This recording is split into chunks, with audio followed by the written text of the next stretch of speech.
School থেকে ফেরার পথে গাড়ির ধাক্কায় মৃত্যু হয়েছে এক শিক্ষকের। ঘটনা টাকারজলা থানাধীন গোলাঘাটি বাজার এলাকায় ছড়িয়েছে তীব্র চাঞ্চল্য। স্কুল সেরে বাড়ি ফেরার পথে রাবার বোঝাই বোলেরো ধাক্কায় গোলাঘাটি বাজার সংলগ্ন কালী মন্দিরের পাশে টাকারজলা জম্পুজলা সড়কে মৃত্যু হয়।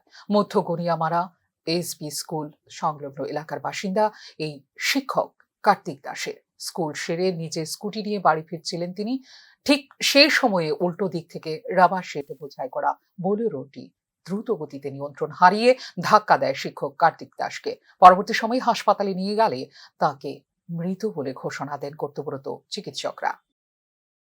বেসরকারি স্টেশনে একটা কল আসে, গোলাঘাটি বাজারটা পারে কালী মন্দির আছে, ওখানে একটা অ্যাক্সিডেন্ট হয়। আমরা সাগরা যাই, একটা স্কুটির মধ্যে রাস্তাতে পরে আছে, মাথা পুরো আমাদের ভালো ইঞ্জুরি হয়েছে।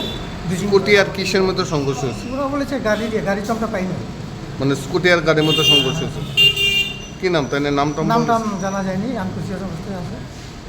তাই কি এখন জীবিত আছে না? না, এটা ডাক্তারবাবু বলতে পারবো। আমরা হসপিটালে কোনখানে পৌঁছেছেন? আমরা বিশালগড় মহকুমা হসপিটালে। নাম টাম পরিচয় পাওয়া গেছে? না।